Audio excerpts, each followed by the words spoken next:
మన దగ్గర కోట్లు కోట్లు ఉన్నా లాభం లేదు తెలుసా. ఇదిగో ఈ మెషిన్ సరిగ్గా ఉండడం ఇంపార్టెంట్. ఒక రేర్ డిజీజ్తో హాస్పిటల్లో జాయిన్ అయ్యాడు ఒక 90 ఏళ్ళు ఆయన. ట్రీట్మెంట్ అయ్యాక బిల్లు చూసి ఏడ్చాడు. ఏంటి ఇంత అని. డాక్టర్లు అందరూ వచ్చి అడిగారు, ఏమైంది సార్ అని. అవును మరి, ఇన్నేళ్ళు ఫ్రీగా దేవుడిచ్చిన గాలిని పీల్చుకున్నా, ఒక్కరోజు కూడా థ్యాంక్ యూ చెప్పుకోలే.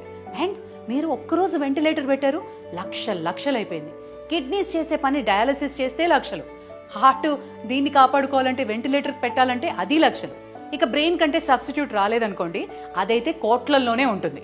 ఇలా ప్రతిదీ మనం లెక్కేసుకుంటూ పోతే మెడికల్ టర్మినాలజీలో మన హ్యూమన్ బాడీలోని ప్రతి ఆర్గన్ కొన్ని లక్షల విలువ చేసే పని చేస్తుంటుంది. కానీ మనం ఏం చేస్తాం, చాలా లైట్ తీసుకుంటాం. 20స్లో 30స్లో 40స్లో పరిగెత్తి పనిచేస్తాం, డబ్బులు సంపాదిస్తాం. కానీ దీన్ని ఎవ్వరూ చూసుకోవట్లేదే. ఆ తర్వాత ముసలోళ్ళం అయ్యాక సంపాదించింది అల్లా డాక్టర్లకి, హాస్పిటల్స్కి పెట్టాల్సిన పరిస్థితి వస్తుంది.